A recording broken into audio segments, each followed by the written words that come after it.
live on another edition of PENSDOWN. Here we sit with journalists and try to understand what they go through. There are critical behind the scenes issues that impact directly or indirectly on the work they do. This platform is dedicated to bringing to you the stories of what journalists go through, which they never get to tell. Because one principle of news reporting is that the journalist is an observer, not a participant. Today, I have one of my colleagues with me. He has joined me from his base in the Brown Afro region. He is a correspondent for Joy News in the Bono and Ahafo regions. He does general news as well as sports. He trained at the Rabodev Academy in Accra before having a short stint with BAR, that is the Ghana Broadcasting Corporation's radio arm in the Brown Afro region, Sunyani. He has also in the past worked with Sky FM, also in Sunyani, as head of sports. This he did for about 8 years. Until 2020, he was the public relations officer for the Brown Afro Regional Football Association. He is currently the Ghana Football Association's Premier League Venue Media Officer for the Brekum Golden City Park. Precious Semevoh is my guest today. You're welcome, sir. Thank you very much, my brother. You did sports journalism, you've done a bit of sports administration in terms of the PRO work and all that. And even besides, you are a venue officer for the Ghana Football Association, as well as a broadcast journalist. How are you managing your 24 hours around all these schedules? I'm sure there may be more, maybe some private engagements that are not even here. Yeah, exactly. This is what God has given us. Regardless of your schedule, your plans, the things that you have to do per day, you can only do them within that 24 hours, and you have to schedule. What it means is you have to sacrifice some other personal things, some other personal pleasures and other things in order to achieve those set targets. You have to do them. But the situation becomes a bit tricky when general news, sports news clash. Then there's trouble. You have to weigh the two and then ask yourself which of the two will your editors be interested in? Which of the two will serve the general interest of your audience, your listeners? And then you toe that line in order to produce and broadcast such content. How many times have you had to grapple with that reality? There is a hot sports news issue within your terrain, and also another general news that probably is breaking, that your employers back in Accra are waiting for you to fill them in as an eyewitness or a reporter. How many times have you had to make such crucial decisions? Well, a lot, to the extent that I've come to the realization that most often sports happens either during the weekends or midweek. That is local front. So during the week or weekend, if there's a breaking news that needs to be attended to, certainly with the media house that I correspond for in Accra, I guess they do both sports and general news. If within that time the broadcasting schedule of my station in Accra is dealing with general news and there's a breaking news, certainly you have to go with it. But if what is happening it's about sports and back in Accra, even if you send it immediately, they are not going to use it.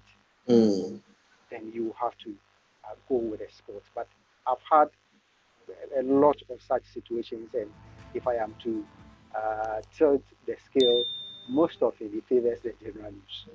Oh, I see. I was thinking because you have a sports background, it was going to favor the sports teams. Well, sometimes it's not only about what you want. If I have That's to right. tell, Mm, as I often tell, sports is my first love, and if I have to do it for myself, then it will be for sports. But you are doing it in collaboration with your editors and then the station in Accra. So, mm, guy producing, what are they going to use immediately? What do they need at this moment? If they need A and you are producing B, what it yeah, means is that they can't use it now. So mm. you weigh the two and then know what is happening in Accra, what time it is in Accra, and then go by. At what point in your life did you realize that journalism is what you wanted to do? Uh, I wouldn't really say it just happened, you know. I was teaching at Kwahu in Kotia St. Peter's, which is I was teaching there. I left the classroom. I Mm, decided that let me go and pursue what I studied at Kumasi Polytechnic, mm. now Technical University, where I studied mechanical engineering. Okay. I moved to Accra, and I was a supervising engineer at Palace Biscuit, Palace Ghana Biscuit on Okay. Springfield Road in Accra. Mm, And along the line, you know, because of the love for sports, all the time I was spending almost all my time, you know, talking sports with mm, friends and all mm. that. So just one fine day, I just decided that you know, let me go to Rabodef at Cantonment, Okay. Rabodef Radio Academy with Tommy and Force and Come here and force on the grades. yes, the legend. And that is how I started. And how did I get out of Accra? Yes, it was on the advice of my director, Tommy and Force. He said, Accra appears choked. So Okay. get out of town and then work your way back to Mm, Accra. So that is how it just happened. The decision to mm, go into radio broadcasting, it was not really planned. It just happened that okay, this is the time. Let me just leave the engineering field and mm. then go into broadcasting. Looking back, has the advice the legend Tommy and Enforcing gave you, has it paid off? Yes, you know, as they always say, brighten the corner where you find yourself. And Mm, I came to Brown Afro without knowing anybody there agent. mm. Again, kudos to my director, Tommy Force, and he linked me to Brown Afro, and I came. Okay. And over the years, over a decade now, I can confidently say that the impact that I've made in some of the areas that I find myself maybe in Accra, I wouldn't get the opportunity to do that because you will join a long queue in order to come to the limelight. So there's no regret. I think it is paid off. Mm. And when I look back, I think this is how far God has brought me. Has journalism paid? Well, financially, no. financially, financially, no. Mm, I don't know. I don't know how many journalists that you ask them if journalism pays or I paid them, and they'll say yes. For me, and for a lot of the people that I know, my colleagues, it hasn't paid. It hasn't paid. We we are sort of tuned or psyched to talk about people's problems, to get solutions to people's problems and difficulties without necessarily looking at ourselves. So most often you go and you come back and you are just doing hand to mouth. But the fact that you are bringing excitement to some other people, you are solving the challenges of the mm. society and some other people. You look back and then you know that well, you contributed to this happening to this person or this community. You take consolation in that. What has been the most difficult assignment you've handled Oh, or most challenging? Some don't like the word difficult. ha, a lot of them. In our part of the Brown Afro region, Mm, media, people have not really accepted media mm, as a development partner. okay. Sometimes they see media personnel or our Mm, work as trying to ridicule them or expose them to the public, whether they're mm, doing good or they are doing bad. They don't really want to come into the public domain. I remember I think 2015, let me go back. okay. I had this information about something happening in Doma Inko, Mm, Doma Presbyterian Hospital, that's Doma Central District. mm, I got there fishing for information. I was directed to the head of the unit, that is the pediatric unit. mm, He was not around. And whilst there looking for someone to agree to talk to me, mm. reason why I went there, I had a terrible experience with a child dying right in front of me Oh, because of lack of, pediatric facilities. mm, Talk about incubators, radiant trauma, physiotherapy, and all that. mm, So yeah, I was a bit emotional. I was touched, mm. and the nurse in charge then was also touched and felt that, well, let's do it. Let's She do it. wants Whatever to tell happens. it all. And fortunately, there's a he. So Mm, he came out loud and said, let's do it. I'll give you all the information you want. Do whatever wow. you want to do with it. And whatever happens to me, let's leave it like that. He had had enough. Yes, yes, that's enough. So he gave me all the information, did a story. Fortunately, my editors is back in Accra, bought into the story. They saw the severity of what was happening. They Mm, gave it all the attention that it yeah, deserves. All mm, the attention, as you may know, if Johnny wants to focus on something, that's right. they are the best. The And prominence and the priority they place on it is incredible. sadly, that. And days after that, on my own in the region, I took the opportunity to move from one station to the other to trumpet the challenges going on Mm, there, how the society, the community can come together to help, solve some of these challenges happening there. Because mm, if it is not my child, it could be your mm, child or your brothers, sisters, yeah. our one. I did all that.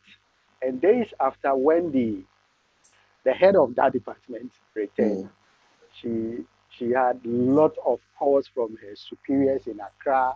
That what is this happening and blah blah blah. And she got in touch with me and she was that furious. She was mm, really furious about it.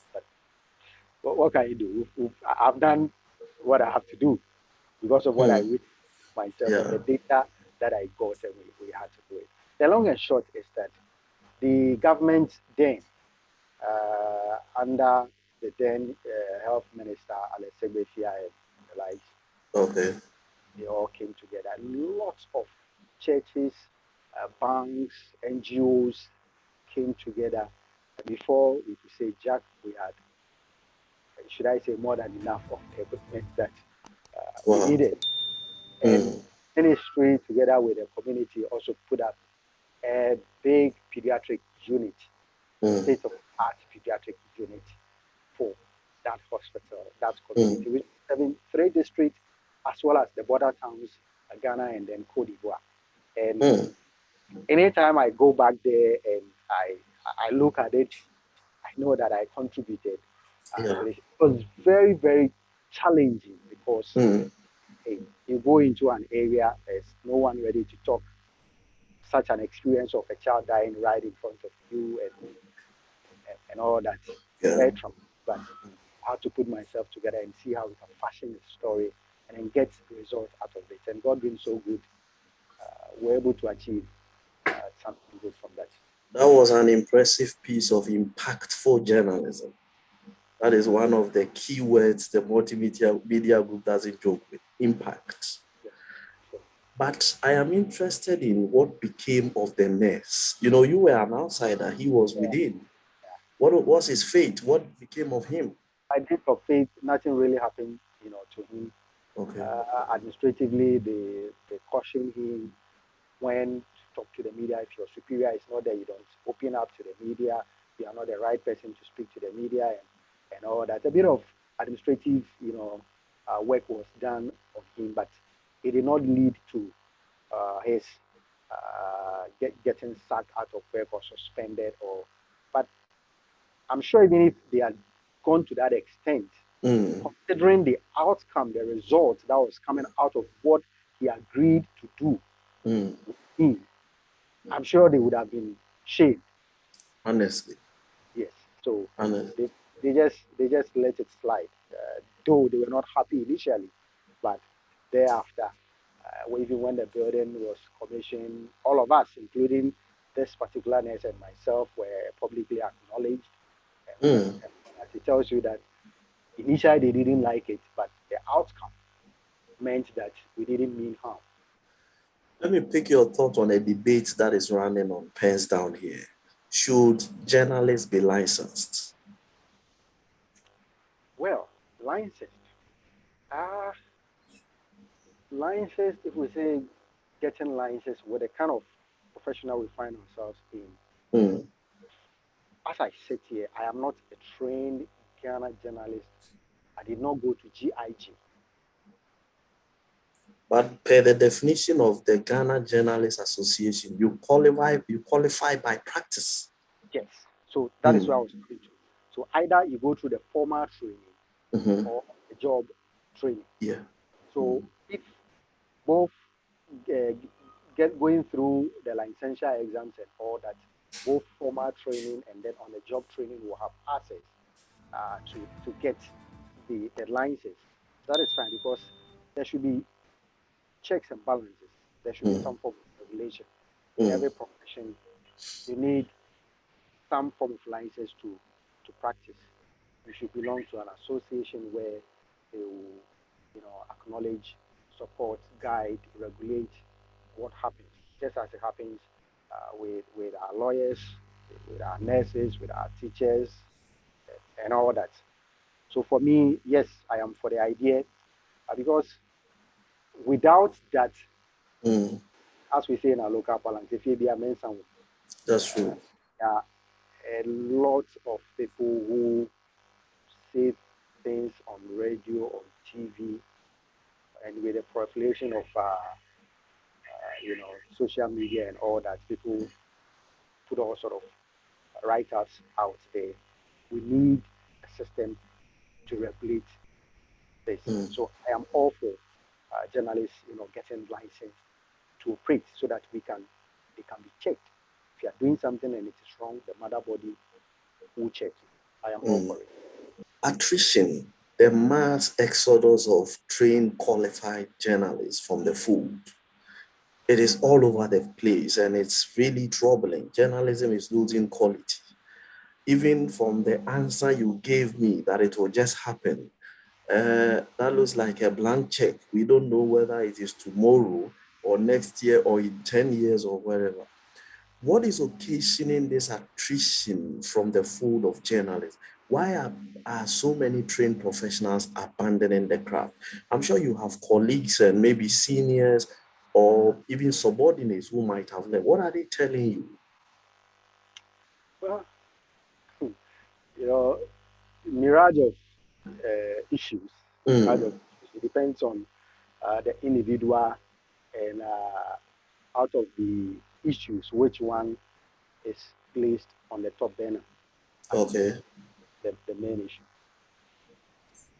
It could be one frustration Mm, because this industry comes with a lot of frustration, even within an mm, organization, media mm, organization, a lot of mm. frustration. Yeah. The entire politicking and and all that, you could get frustrated and you ask yourself, to what extent? Maybe mm, you were trained in a different field that you could just go out there with a certificate and get a different job.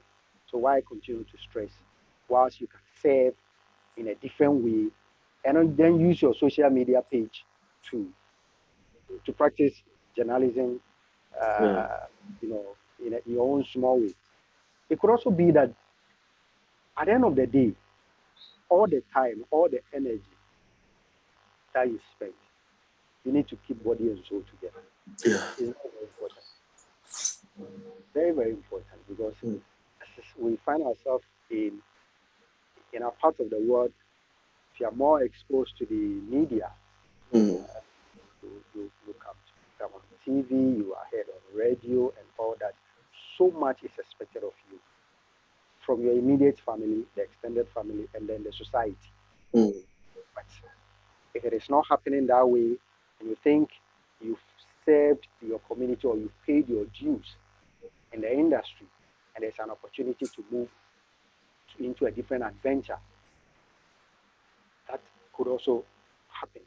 Some also just out of love, maybe mm, they are thinking of getting into journalism could be different from the reality that they face.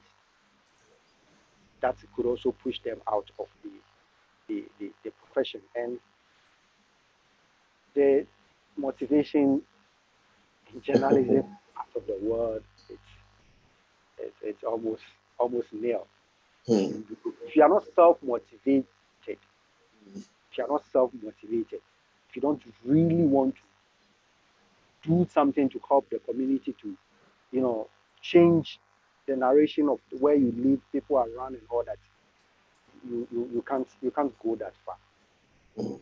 Can't go that far.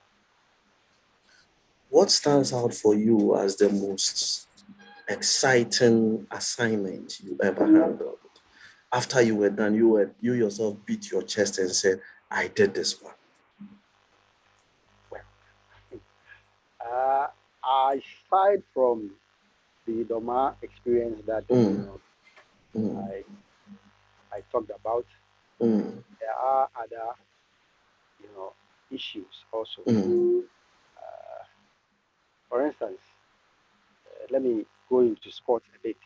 Okay. I remember there was this game between Brekuma Arsenal and Kumaja Santi Kotoko at Mm-hmm. the Golden City Park, and Mm. after the game, it degenerated into terrible scenes. Wow. Yes, flying Mm, bullets mm, and all that. And I was live on radio reporting. mm, As risky as it is, I I don't know what happened. I stood around, kept giving my reports, narrating what was happening. People were running. Listeners could hear the gunshots and all that. And after everything, and I go home, I asked myself, so what was all this for? Yeah, what was all this for?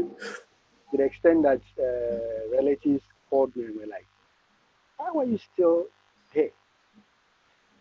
Whilst the soldiers were, shooting mm, and all that, we could hear the sounds of the bullets and all that, but you were still reporting instead of just running for your life.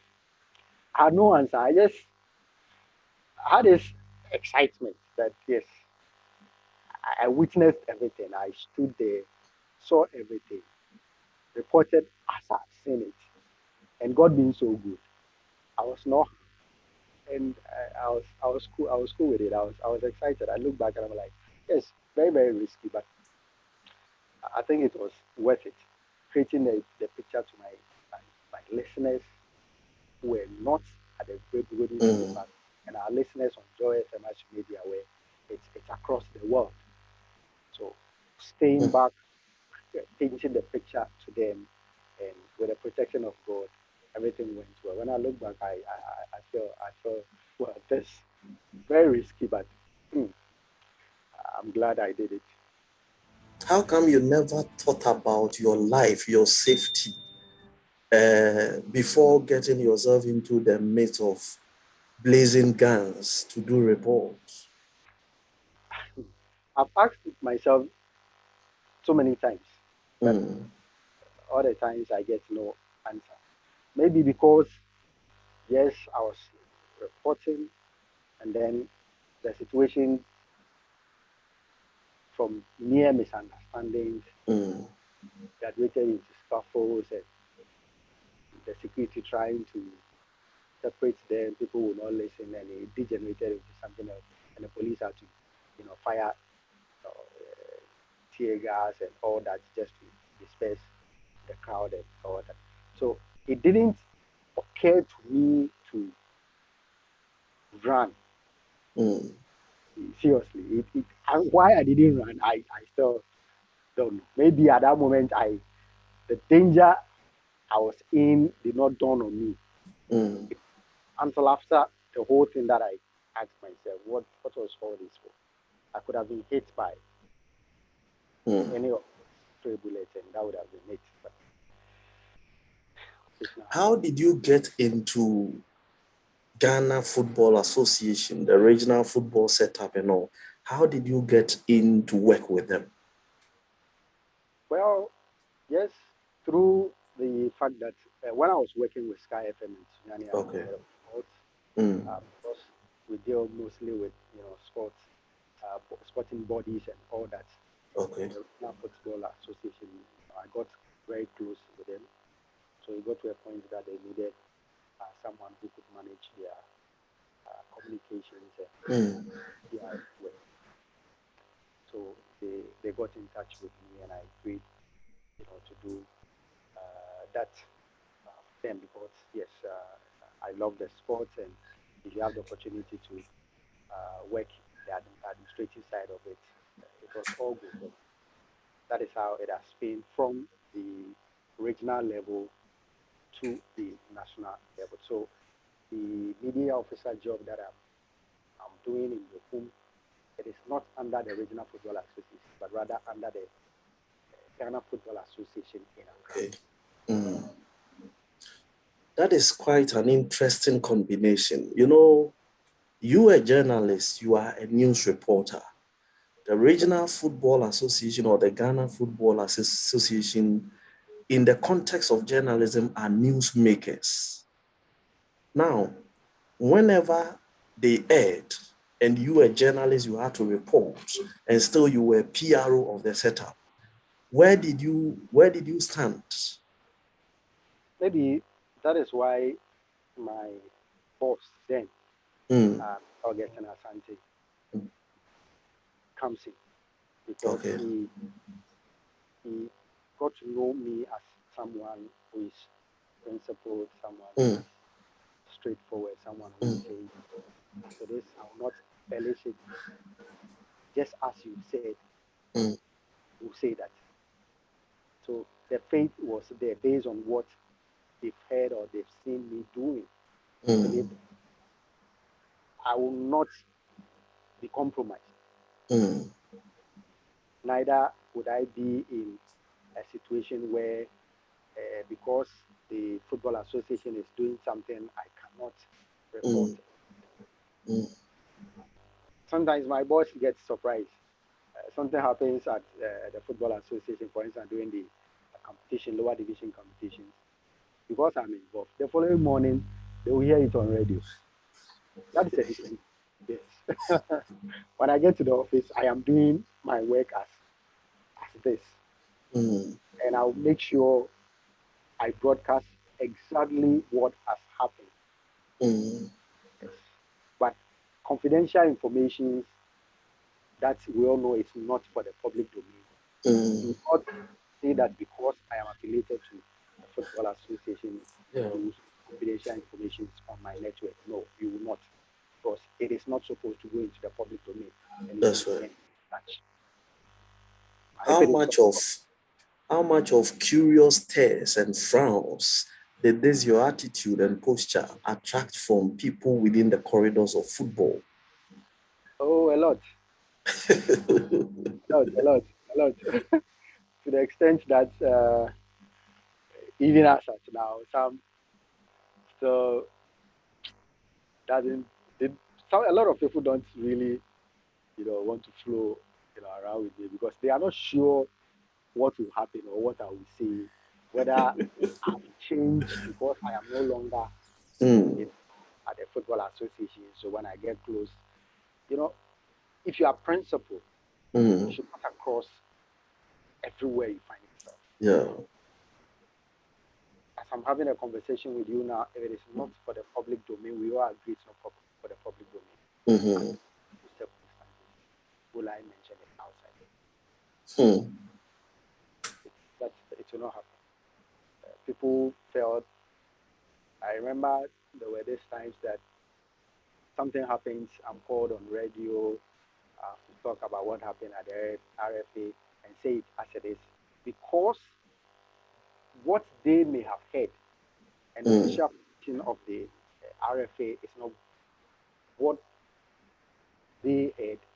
When you tell them, they think you are lying, and after everything, they look at you and they're like, you don't speak the truth. But I know between me and my God, what I've told you is exactly what I know about the issue. mm.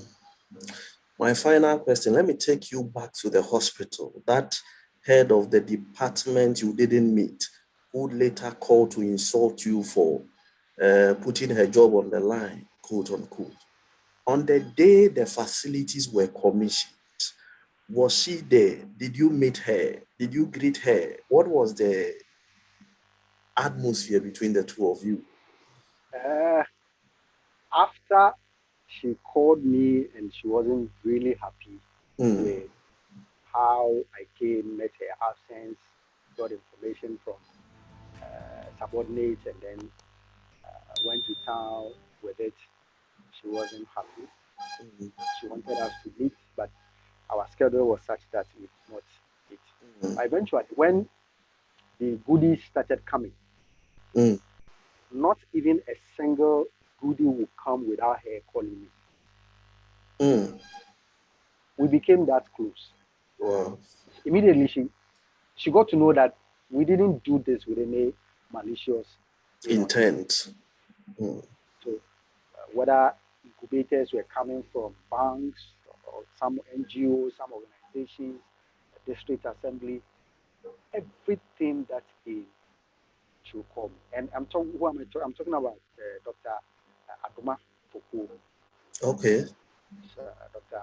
Adoma Fuku. Currently, she's in Accra now. And since then, we've been very, very good friends. When the project was commissioned, as I said, I was I was called publicly, I was honored, and all that, and she was happy, and we're all happy. We're all happy that yes, it didn't start well, but it ended well. That's right. And the end justifies the means. Exactly. This has been Pens Down, and I've had the privilege of interacting with my colleague from the city of Sunyane. I was joined by my colleague, Precious Semevoh. He is a broadcast journalist. He is also involved in football at the level of Ghana Football Association. He wears two caps, controversially, a reporter and then a newsmaker to some extent. But he says his principles ensure that there is a yawning gap between the two whenever duty calls. This has been Pens Down. We'll be back next time with another journalist and we'll be talking about their journalism journey. Thank you, sir, for your time. Thank you very much. We'll be back again. Goodbye for now.